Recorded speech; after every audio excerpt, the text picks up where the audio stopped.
저희가 이런 기자회견을 하는 것은 청와대 대통령, 관료, 장관, 국회, 정당 누구도 이 무주택자와 서민, 청년 편에 서서 정치를 하고 있는 사람이 없기 때문입니다. 지금 부동산 문제가 이렇게 심각한데도 불구하고 나오는 대책은 여야를 막론하고 국민과 전혀 상관없는 그런 대책만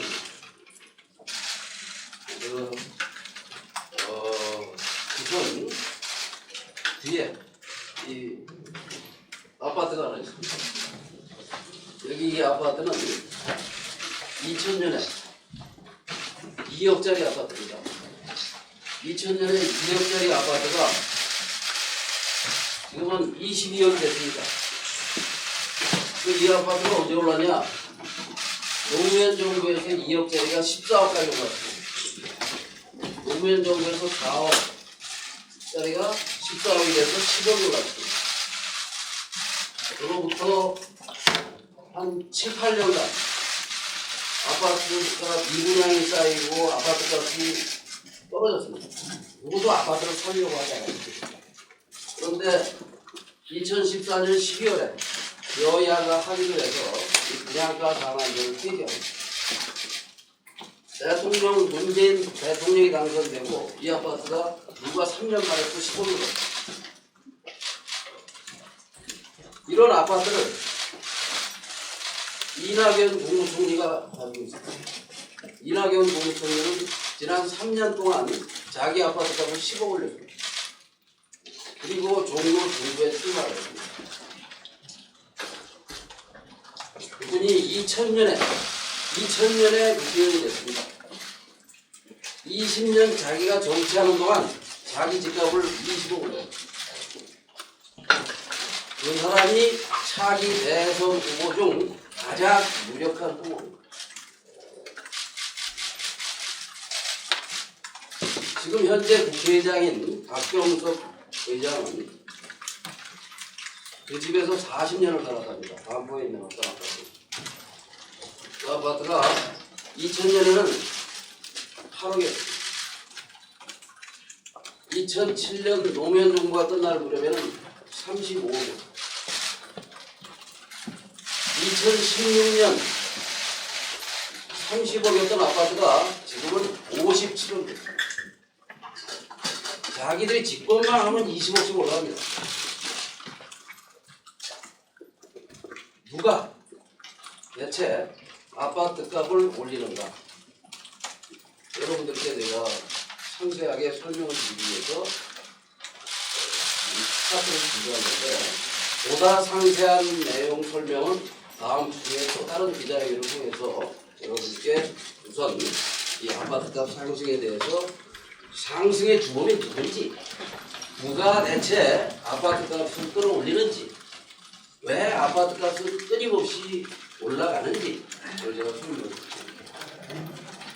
제가 21대 초선 의원들을 주목한 것은 21대 초선 의원들은 제발 과거 20대까지 약 80년인지 모르겠어요.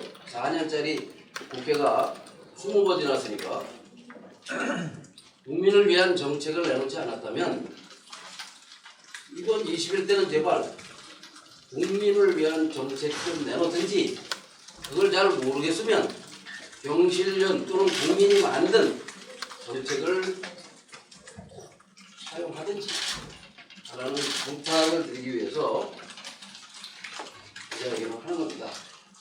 이 국회에 가면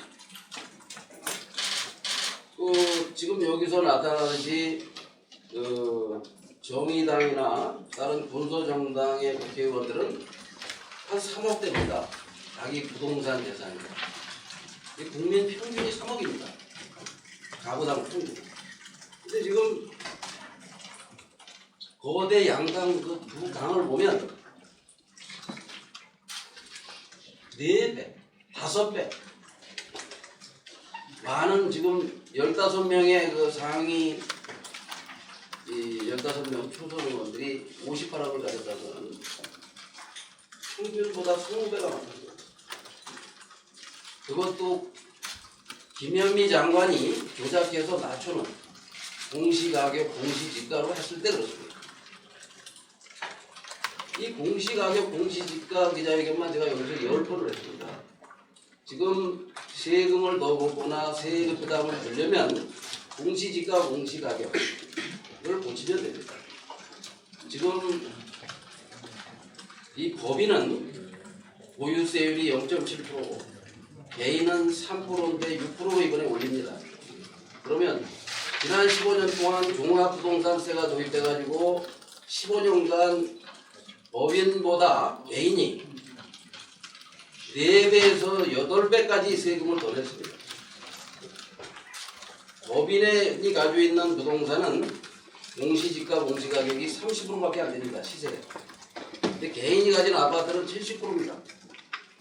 그러면 과세 기준도 2배가 높고 세율도 5배 이상 더 높고 10배 이상 개인이 세금을 더 냈는데 이 문재인 정부는 3년 내내 개인들에게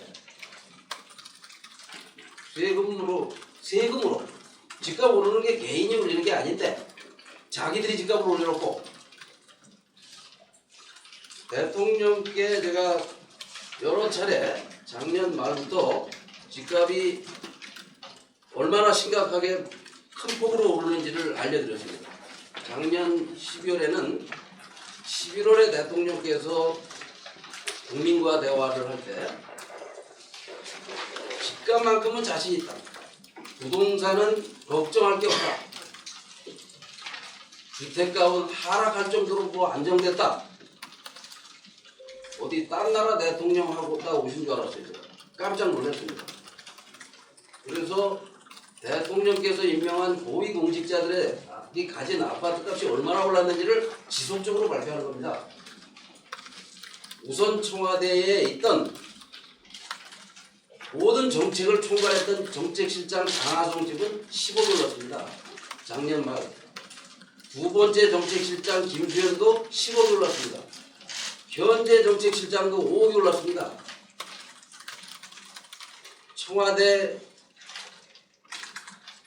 이 참모 중에 상위 10명은 집값이 57%가 올랐습니다. 거기다가 청와대에는 37%, 10명 중 4명이 다주택자입니다. 그런 사람들이 앉아가지고 20몇 번 대책을 내놨는데 그들이 뭐라고 했냐면 취임 초부터 집을 파세요. 집값 떨어질 테니까 집을 팔으라고 그랬어요. 저한테 편지가 왔습니다. 대통령 말 믿고 강남에 있는 30평 아파트를 팔았는데 3년이 지나서 지금 다시 집을 살라고 그러니까 강남 가서 20평 아파트도 못 사겠다는 겁니다.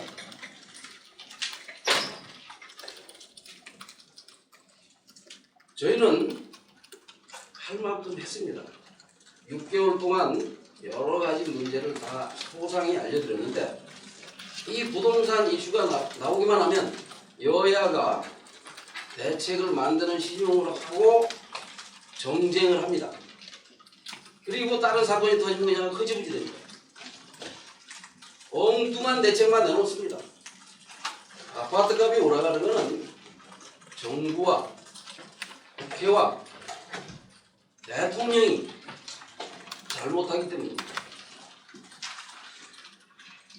그것은 과거에 우리가 여러분들도 다 느끼실 겁니다. 이명박 대통령이 대통령 되면 토건 대통령이라 집값이 더 올라갈 거라고 다들 예측을 했을 겁니다. 그런데 이 당시에 경실련 정책을 다 갖다 썼습니다. 국민이 원하는 정책, 국민 80%, 90%가 원하는 정책을 다 썼습니다. 근데 그 정책이 2015년에 사라졌습니다. 대통령 지지율이 떨어지고 대통령이 파면당했습니다. 탄핵당하고. 그러면 야당이 달라져야 되는데 지금 미래통합당이 어떻습니까? 제일 야당이 하도 못하니까 집값이 올라가는 겁니다. 이번 초선을 보더라도 부동산 부자들만 갖다 공천을 해가지고 당선을 시켜놨습니다. 그러니까 3년간 여당이 정치를 잘못해서 집값을 올렸는데도 야당이 너무 못하니까 의석도 줄고 견제도 안 되고 대안도 없고 답답해서 오늘은 야당에 쓴소리 좀 해야 되겠습니다. 지난주에 야당 대표를 만나기로 했는데 무슨 일인지 야당 대표들이 시간을 끌고 미뤘습니다. 대체 왜 그런지 모르겠지만 만났으면 좋겠습니다. 김종인 비대위원장은 경실련이 문재인 정부 초반부터 주장한 후분양제를 도입하겠다고 합니다. 후분양제를 하려면 당론을 만들고 법을 만들어서 내야죠. 저희는 이 원인이 무언가 그것을 끊임없이 밝혀낼 거고, 대통령께서는 그린 뉴딜, 한국판 뉴딜을 한답니다. 문재인 대통령은 취임할 때 공약이 도시재생 뉴딜입니다. 도시재생 뉴딜이라는 건 뭐냐면 매년 10조씩 5년 동안 집 없는 사람이 낸 세금 갖다가 투기꾼이 가진 집을 고쳐주겠다는 정책입니다. 그 정책이 집값을 폭등시켰습니다. 예타도 거치지 않았습니다. 이명박 4대강의 2배 되는 어마어마한 돈을 쏟아붓고 있습니다. 이번에는 이명박이 내세웠던 녹색 뉴딜을 이름만 바꿔가지고 그린 뉴딜, 한국판 뉴딜을 100 몇십 조를 쏟아붓겠다. 저는 이런 식으로 국민의 세금을 낭비한다면 이 경실련의 모든 분들과 또는 조만간 이 범국민운동화를 검토하고 있습니다. 이렇게 토건 세력들에게 나라를 더 이상 맡길 수는 없습니다.